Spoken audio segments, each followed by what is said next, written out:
Eso lo copiaron de otros países. Boliviana no inventó nada.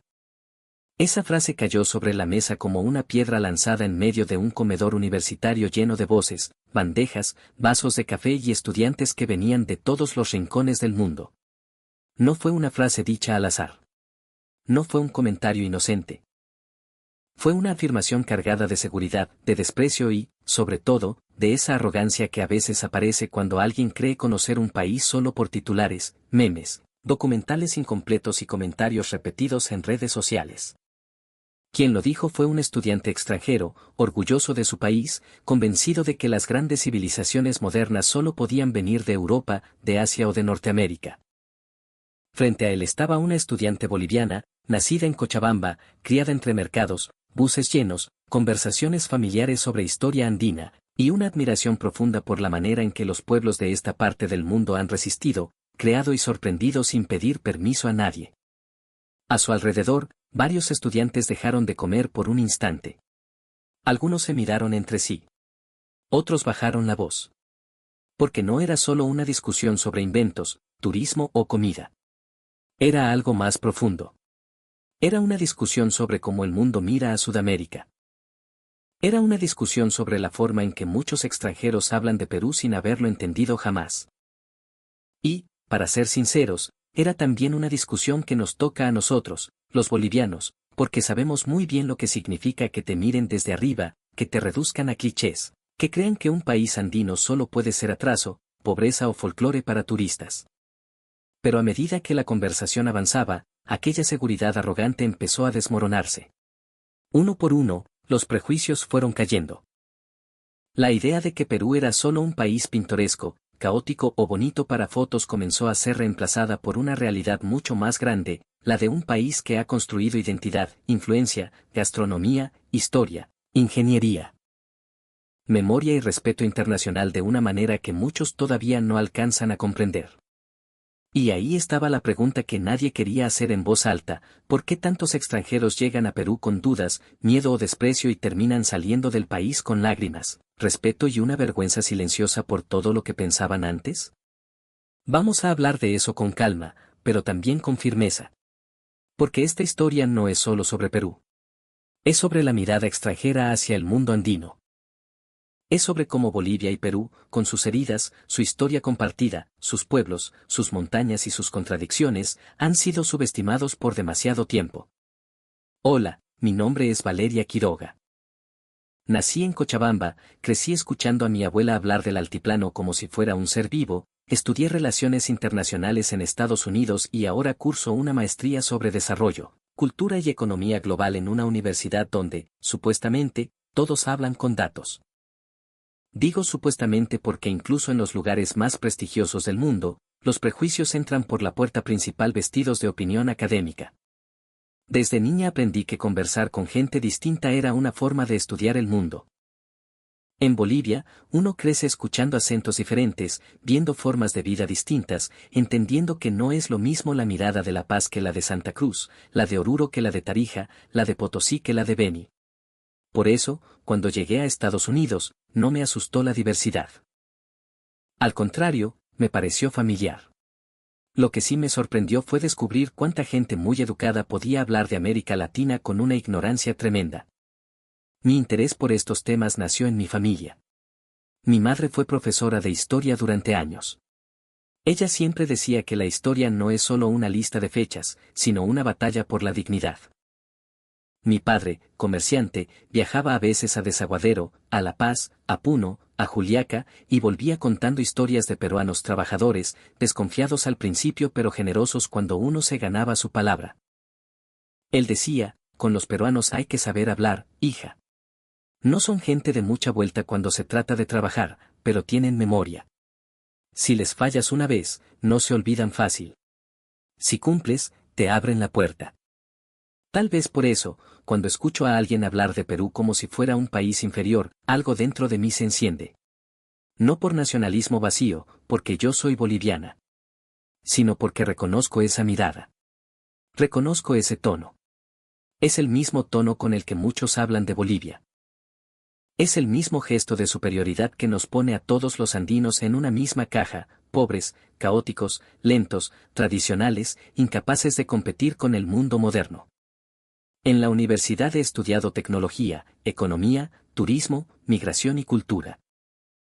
He leído informes sobre gastronomía peruana, crecimiento turístico, patrimonios culturales, rutas comerciales, minería, agricultura andina, expansión de marcas latinoamericanas y el modo en que la identidad puede convertirse en poder blando. Y en casi todos esos temas, Perú aparece como un caso que los extranjeros creen entender, pero rara vez entienden de verdad. Por eso, aquella tarde en el comedor universitario no fue una tarde cualquiera.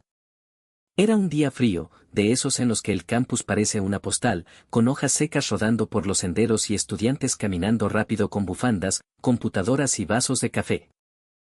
Yo estaba sentada con mi amiga Emily, una estadounidense de Boston que estudiaba antropología y que tenía una curiosidad honesta por América Latina. Nos habíamos servido una sopa caliente, algo parecido a un ramen universitario sin alma, y hablábamos de comida callejera, porque Emily había visto un documental sobre mercados latinoamericanos. En la mesa de al lado se sentó Min-Hun, un estudiante coreano de ingeniería, muy inteligente, muy simpático cuando quería, pero también de esos que hablan con demasiada seguridad cuando se trata de comparar países. Él venía de una familia con empresas en Seúl y solía decir que Asia había entendido el futuro mejor que cualquier otra región del mundo. No lo decía siempre de mala manera, pero a veces su entusiasmo cruzaba la línea y se volvía desprecio. La conversación empezó de forma tranquila. Emily mencionó que quería visitar Perú algún día para conocer Cusco, Machu Picchu y Lima. Yo le dije que si iba, no debía quedarse solo con la postal turística, porque Perú no se entiende desde una foto. Se entiende caminando sus mercados, hablando con su gente, comiendo sin miedo, escuchando sus contradicciones y mirando cómo conviven lo antiguo y lo moderno en una tensión permanente. Entonces Min-Hun soltó una risa pequeña y dijo: sí, pero tampoco exageremos. Perú es famoso por Machu Picchu y la comida, nada más. Todo lo demás lo copiaron.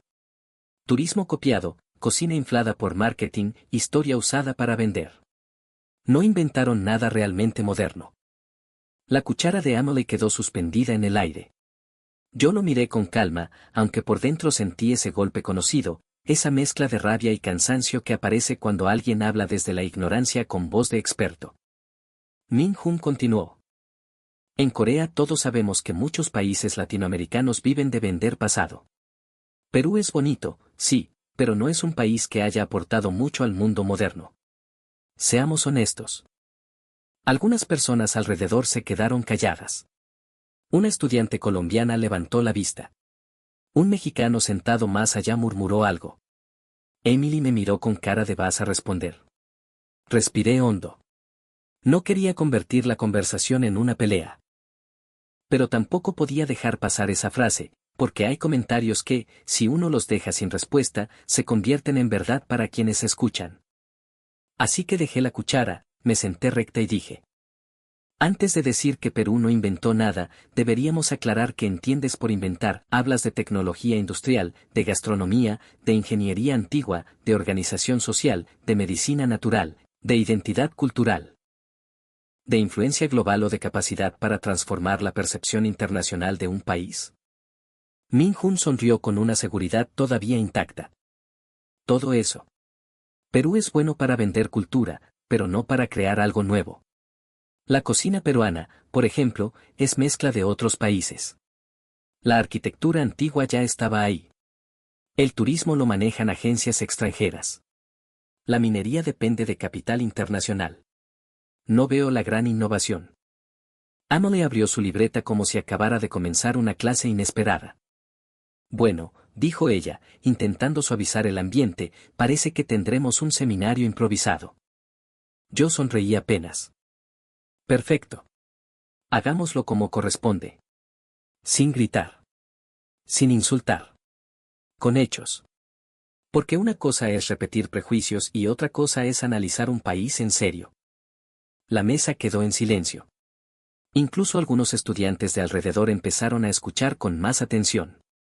Y ahí comenzó una de esas conversaciones que parecen pequeñas, pero que revelan algo enorme: el mundo no subestima a Perú porque Perú sea pequeño. Lo subestima porque no sabe cómo medir su grandeza. Empecé por lo básico. Primero, si hablamos de invención. Perú no se puede medir solo con los criterios industriales del siglo XX. Eso sería una trampa. Es como decir que una civilización no aportó nada porque no inventó el microchip. Perú tiene una de las tradiciones civilizatorias más importantes del continente. Y antes de que Europa se creyera el centro del mundo. En los Andes ya existían sistemas de agricultura, caminos, almacenamiento, administración territorial e ingeniería que todavía hoy sorprenden a investigadores extranjeros. Minjun movió la cabeza. Sí, los incas. Pero eso es pasado. Ese es justamente el error, respondí. Creer que el pasado andino está muerto. Perú no usa su historia como museo. La usa como base viva. La gastronomía peruana moderna no salió de una campaña publicitaria. Salió de una memoria agrícola brutalmente rica. Papas, maíces, ajíes, quinoa, kiwicha, tubérculos, hierbas. Técnicas de conservación, pesca, costa, sierra, selva. ¿Tú crees que un país se convierte en potencia gastronómica mundial solo porque contrata buenos publicistas? Amole intervino. Pero la comida peruana sí es muy famosa ahora. En Boston hay restaurantes peruanos carísimos. Exacto, dije. Y eso no ocurrió de casualidad. Perú convirtió su diversidad en una narrativa global. Y eso, nos guste o no, es una forma de innovación cultural. Mientras muchos países tenían productos increíbles pero no sabían contarlos, Perú entendió que un plato podía llevar historia, territorio, migración, orgullo y economía. El ceviche no es solo pescado con limón. Es costa, comercio, técnica, frescura, identidad. El lomo saltado no es solo carne con papas. Es encuentro chino-peruano, fuego, inmigración, adaptación. La causa no es solo papa. Es memoria popular convertida en estética. Minjun quiso interrumpir, pero levanté la mano con calma. Y mira, te lo dice una boliviana. Nosotros también tenemos una riqueza culinaria tremenda, salteñas, anticuchos, api con pastel, majadito, saisé, picante de pollo, fricasé, silpancho. Pero hay que reconocer algo con honestidad. Perú logró proyectar su cocina al mundo con una fuerza que muchos países andinos todavía estamos tratando de construir. Eso no es suerte. Eso es estrategia, confianza y orgullo nacional organizado. Una estudiante argentina de la mesa cercana asintió. Eso es cierto.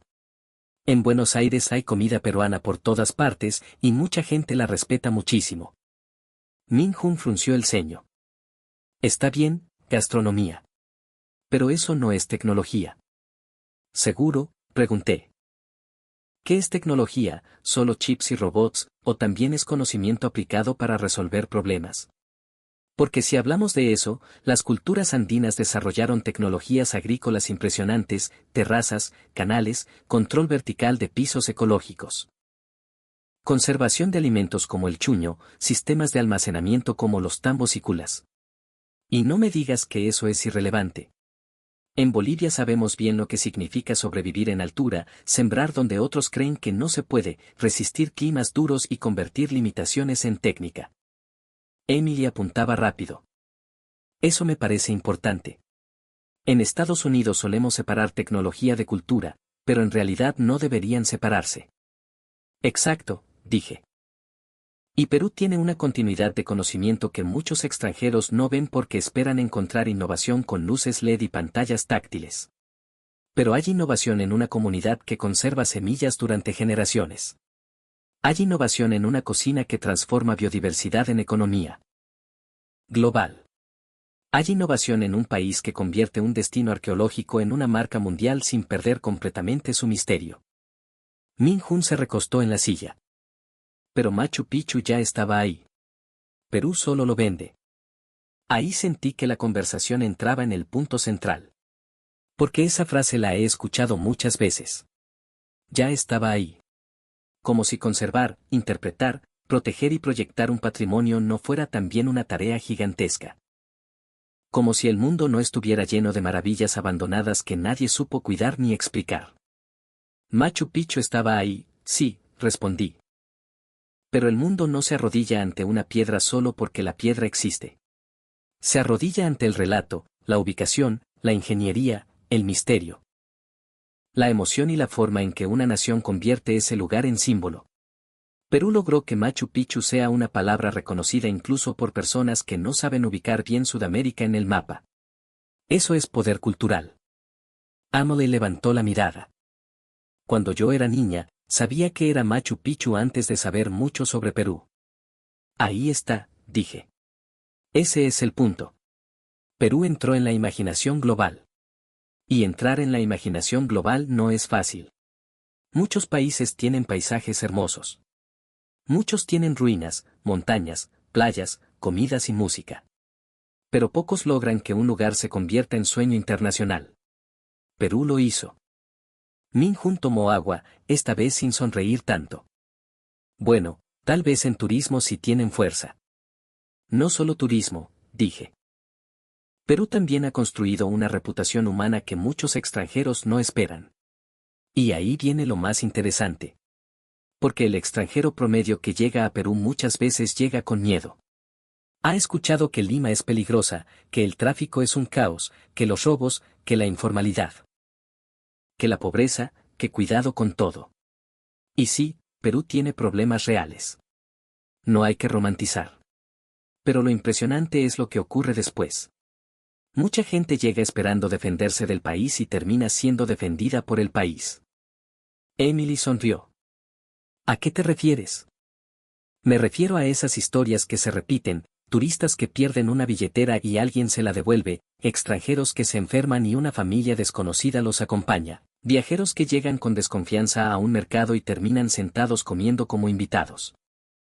Mochileros que creen que serán estafados y descubren que una señora les está cobrando menos porque los ve cansados, estudiantes europeos que piensan que Perú es atraso y se quedan mudos al ver la complejidad de Lima, la energía de Arequipa, la fuerza de Cusco, la selva, la costa, los Andes.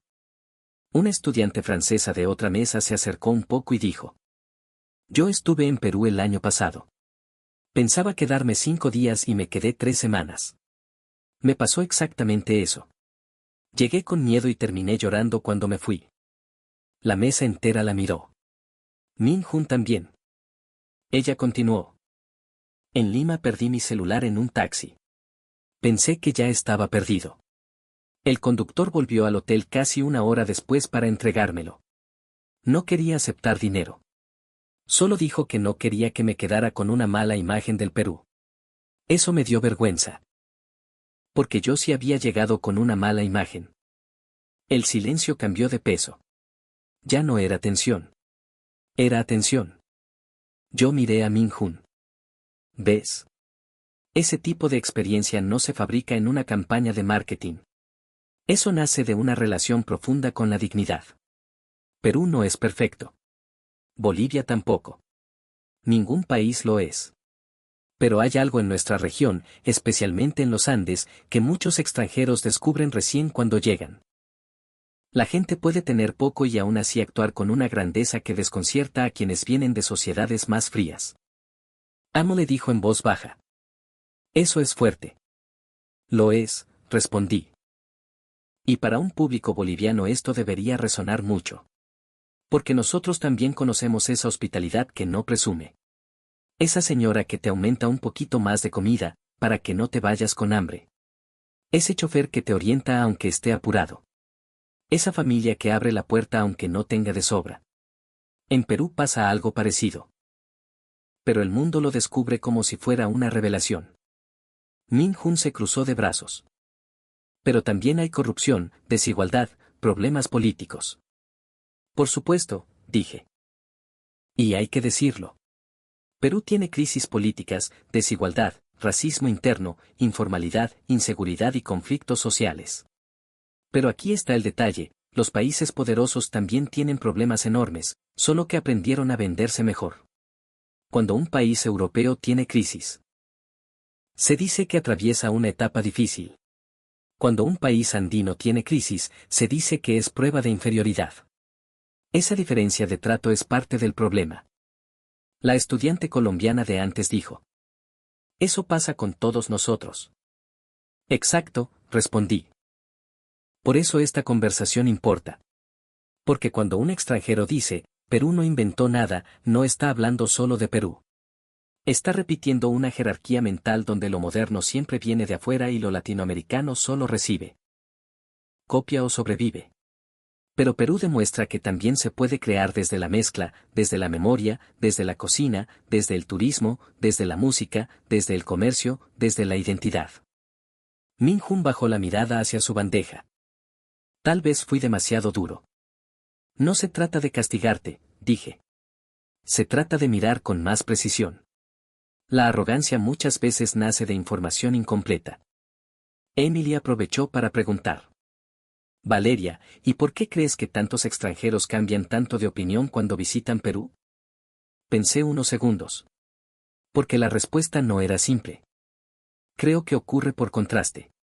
Llegan esperando ruinas y pobreza, pero encuentran una civilización viva. Llegan esperando caos y encuentran una energía social que, aunque desordenada, funciona con códigos propios. Llegan esperando comida exótica y encuentran una de las cocinas más sofisticadas del planeta. Llegan esperando gente cerrada y encuentran orgullo, humor, desconfianza inicial. Pero también una calidez que no se mendiga. Llegan creyendo que Perú necesita ser validado por ellos, y terminan dándose cuenta de que Perú ya existía con una grandeza propia antes de que ellos lo miraran. La frase quedó suspendida. Incluso yo sentí su peso. Min-Hun respiró hondo. En Corea nos enseñan a ver el desarrollo como velocidad, industria, eficiencia. Tal vez por eso nos cuesta entender países donde el valor está en otra parte. Y eso es comprensible, dije. Cada sociedad mide el éxito con sus propias herramientas. Pero el error está en convertir esa medida en la única. Perú no siempre compite en la misma pista que Corea, Japón, Alemania o Estados Unidos. Perú compite en otro terreno, memoria, identidad, sabor, resistencia, destino. Símbolo. Y en ese terreno, pocos países le ganan. Emily sonrió. Eso suena como una frase de documental. Tal vez, dije. Pero es verdad. La conversación siguió. Min-Hun, ya menos desafiante, preguntó por la relación entre Bolivia y Perú. Ahí sentí que el tema se volvía todavía más cercano. Bolivia y Perú tienen una historia profundamente conectada, expliqué. Compartimos raíces andinas, el lago Titicaca, memorias prehispánicas, heridas coloniales, rutas comerciales, migración, música, comida, conflictos y afectos. A veces competimos, a veces nos criticamos. A veces nos parecemos tanto que nos molesta admitirlo. Pero si un boliviano mira a Perú con honestidad, debería ver también una parte de sí mismo. No igual, claro. Pero sí familiar. Amo le preguntó. ¿Los bolivianos admiran a Perú? Me reí un poco. Depende a quién preguntes. En Bolivia somos buenos para discutir con todos, incluso con nuestros vecinos. Hay bromas, rivalidades, diferencias. Pero también hay respeto. Muchos bolivianos reconocen que Perú logró posicionar su gastronomía y su turismo de una forma impresionante. Y eso debería hacernos pensar, no para copiar ciegamente, sino para aprender cómo una identidad andina puede convertirse en fuerza global sin pedir permiso. Min-Hun levantó las cejas.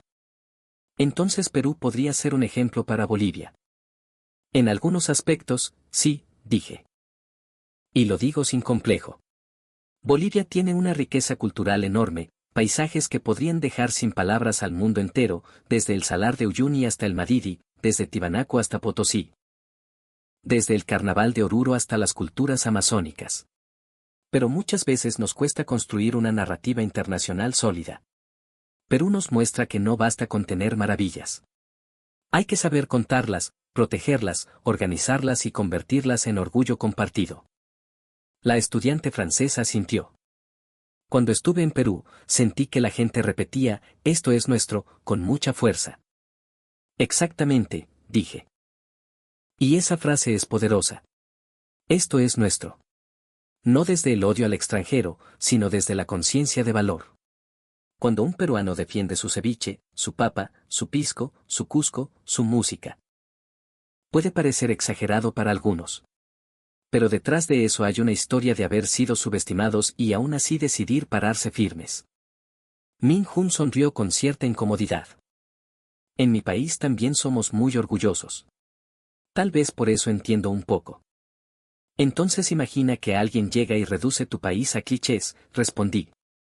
Imagínate que digan que Corea solo copió tecnología, que no tiene alma propia, que todo su éxito es marketing. ¿Te molestaría, no? Sí, admitió. Bueno. Eso es lo que pasa cuando alguien dice que Perú no inventó nada. La mesa quedó en silencio otra vez, pero esta vez el silencio era distinto. Min-Hun no parecía humillado, sino pensativo. Y eso era más valioso. Porque el objetivo no era destruirlo. Era abrir una grieta en su certeza. Emily, que había estado escribiendo, levantó la vista. Hay algo que me llama la atención. Cuando hablas de Perú, no lo haces como si fuera perfecto.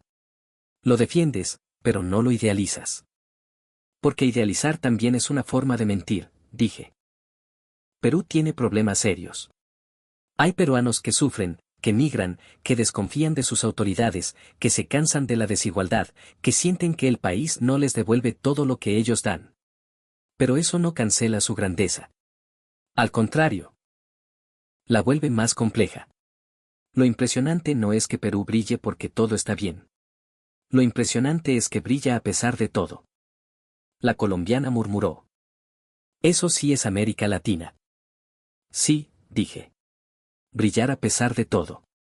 Esa es una frase que Bolivia también entiende demasiado bien. Min-Hun apoyó los codos en la mesa.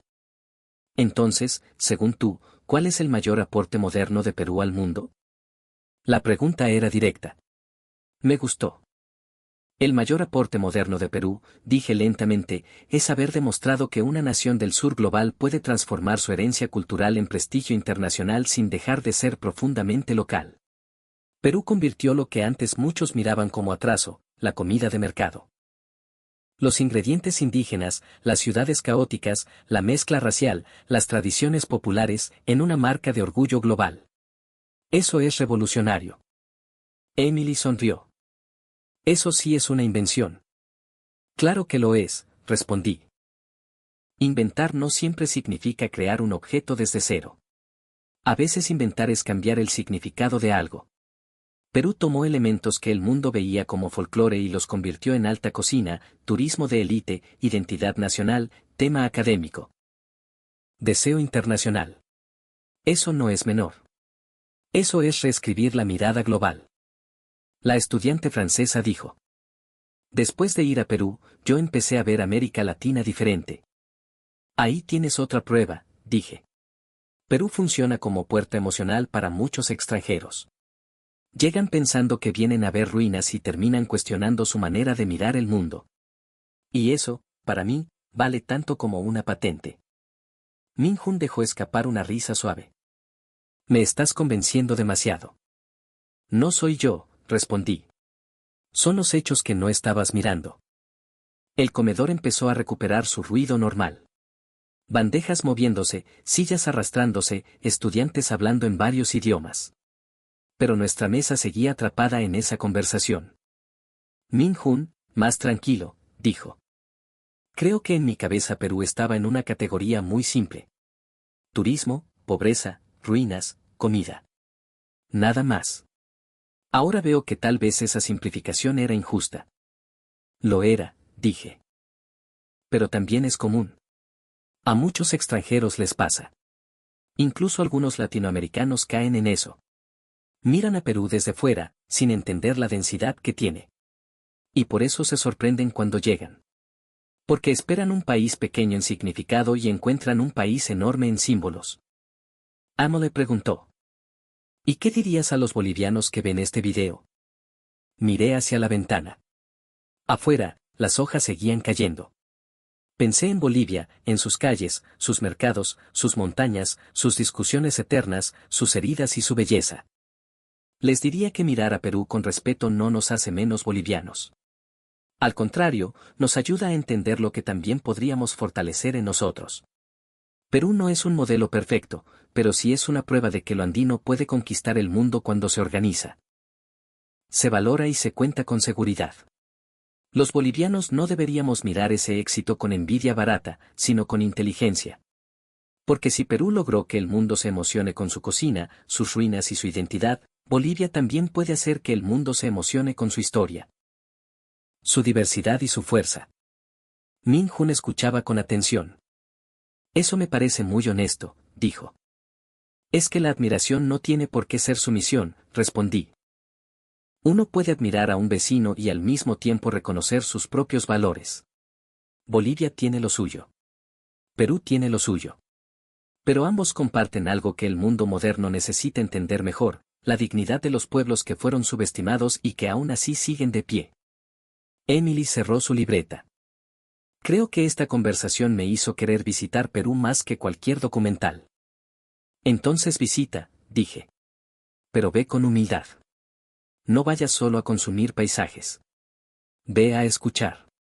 Ve a equivocarte. Ve a dejar que el país te contradiga. La estudiante francesa sonrió. Eso es exactamente lo que Perú hace. Te contradice. Todos reímos. Min Hun también. Pero su risa ya no era burlona. Era una risa de alguien que acababa de perder una certeza y, aunque le dolía un poco, también se sentía más libre. Valeria, dijo finalmente, creo que hoy hice el ridículo. No necesariamente, respondí. Hiciste una afirmación equivocada. Pero la corregiste escuchando. Eso no es ridículo. Ridículo sería seguir repitiéndola solo por orgullo. Emily levantó su vaso de café. Por las conversaciones incómodas que sirven para algo. Todos chocamos los vasos, incluso los que se habían sumado a escuchar. Min Hun miró su comida ya fría y dijo. Entonces, si algún día voy a Perú, ¿qué debería hacer primero? La francesa respondió antes que yo. Comer. Pero no en un restaurante elegante primero. Anda a un mercado. Yo asentí. Sí. Anda a un mercado. Mira cómo se mueve la gente. Escucha. Prueba algo que no puedas pronunciar bien. Pregunta con respeto. Después camina por Lima, pero no la juzgues en una hora. Lima es dura, intensa, contradictoria. Luego ve a Cusco. Pero no como cazador de fotos. Ve como alguien que entra a una memoria. Y si puedes, habla con peruanos de distintas regiones. Porque Perú no es una sola voz. Min Hun tomó nota en su celular. Mercado, Lima sin juzgar, Cusco con respeto. Y una cosa más, agregué. No llegues creyendo que vas a descubrir Perú. Perú no necesita ser descubierto por ti. Llega sabiendo que eres tú quien puede ser descubierto por Perú, porque a veces un país revela lo que uno trae escondido, prejuicio, miedo, soberbia, ignorancia o también capacidad de aprender. Emily chasqueó los dedos.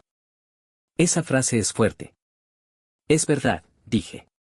Muchos extranjeros no lloran al salir de Perú solo porque el país sea bonito. Lloran porque se dan cuenta de que llegaron con una versión pobre del mundo y se van con una versión más amplia. El sol empezaba a caer sobre el campus. La luz entraba por los ventanales y hacía brillar las mesas metálicas.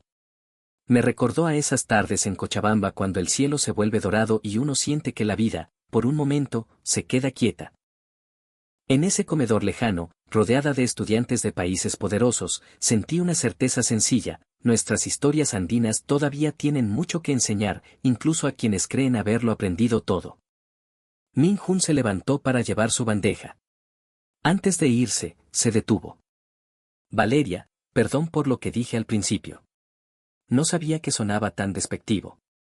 Gracias por decirlo, respondí. Y te digo algo, reconocer eso ya es más de lo que muchos hacen. Él sonrió. Creo que Perú acaba de ganar un visitante. Perú no gana visitantes, dije. Los transforma. Emily soltó una carcajada. Ahora sí pareces narradora de YouTube. Puede ser, respondí riendo. Pero dime si no es cierto. Al salir del comedor, el aire frío nos golpeó la cara. Caminamos por el campus con las manos en los bolsillos. Las luces de los edificios empezaban a encenderse, y detrás de nosotros quedaba esa mesa donde una frase ofensiva se había convertido en una lección compartida. Mientras caminaba, pensé en los bolivianos que verían una historia así. Algunos quizá dirían, ¿por qué hablar tanto de Perú? Otros entenderían el fondo. Porque hablar de Perú, en este caso, es hablar también de cómo el mundo mira a los pueblos andinos. Es hablar de lo que ocurre cuando un país cansado de ser subestimado decide mostrar su valor con hechos. Es hablar de una lección que Bolivia también necesita escuchar, no basta con tener riqueza cultural, hay que defenderla, organizarla, narrarla y creer en ella antes de exigir que el mundo la respete. Perú no es perfecto. Nadie está diciendo eso. Tiene heridas, conflictos, injusticias y contradicciones. Pero precisamente por eso su impacto es tan fuerte. Porque no se presenta como una fantasía limpia, sino como un país real, intenso, orgulloso, difícil, sabroso, antiguo y moderno al mismo tiempo. Un país que no pide permiso para existir en la memoria del mundo. Y tal vez por eso tantos extranjeros llegan con prejuicios y se van en silencio. Porque Perú no siempre responde con discursos. A veces responde con un plato servido con cariño. Con una billetera de vuelta. Con una montaña que te deja sin palabras. Con una señora que te corrige el español y luego te invita a comer. Con una ciudad que al principio parece caos y después revela una lógica humana. Con una historia que no cabe en los mapas turísticos. Ese día, en una universidad donde todos creían hablar desde el conocimiento, fue Perú quien dio la clase sin estar presente. Y nosotros, los bolivianos, deberíamos mirar esa escena con atención. Porque cuando un extranjero aprende a respetar a Perú, también se abre una puerta para que aprenda a respetar a Bolivia. Cuando el mundo entiende que los Andes no son atraso sino profundidad, todos ganamos. Cuando una nación vecina logra convertir su memoria en fuerza internacional, no deberíamos reducirlo a rivalidad. Deberíamos preguntarnos qué parte de nuestra propia grandeza todavía no estamos sabiendo contar. Quizá esa sea la verdadera lección. Que la dignidad no siempre grita. A veces se cocina a fuego lento. A veces se guarda en una papa nativa, en una piedra antigua, en una calle llena de ruido, en una familia que ayuda a un desconocido, en un país que ha sido juzgado 1000 veces y aún así sigue recibiendo al mundo con una mezcla extraña de orgullo y generosidad. Perú no necesitó convencer a Minjun con propaganda. Bastó con mirar los hechos. Bastó con escuchar a quienes estuvieron allí. Bastó con desmontar una frase arrogante para que apareciera una verdad mucho más grande. Y esa verdad es incómoda para muchos, el mundo subestimó a Perú porque nunca aprendió a medirlo correctamente. Pero quienes lo visitan, quienes lo caminan, quienes lo prueban, quienes lo sufren y lo escuchan, suelen terminar diciendo lo mismo, a veces con vergüenza y a veces con lágrimas. Nos equivocamos con Perú. Y cuando un país logra que el prejuicio se convierta en respeto, que la burla se convierta en admiración y que la distancia se convierta en emoción, entonces ese país ya inventó algo poderosísimo. Inventó una forma de permanecer en el alma de quienes alguna vez lo miraron desde arriba. Ese es el verdadero impacto de Perú. Y desde Bolivia, aunque tengamos nuestras diferencias, nuestras rivalidades y nuestros propios orgullos, deberíamos reconocerlo con madurez, hay países que no solo se visitan. Hay países que te desarman. Perú es uno de ellos. Por eso, la próxima vez que alguien diga que Perú no inventó nada, que solo copia, que solo vende ruinas, que solo vive del pasado, tal vez conviene responderle con calma, como en aquella mesa del comedor universitario. No confundas silencio con vacío. No confundas tradición con atraso. No confundas humildad con falta de grandeza. Perú no necesita gritar para demostrar lo que es. Solo necesita que lo mires sin prejuicios. Porque cuando uno lo mira así, de verdad, entiende algo que muchos extranjeros descubren demasiado tarde. Perú no era menos de lo que imaginaban. Era mucho más de lo que estaban preparados para aceptar.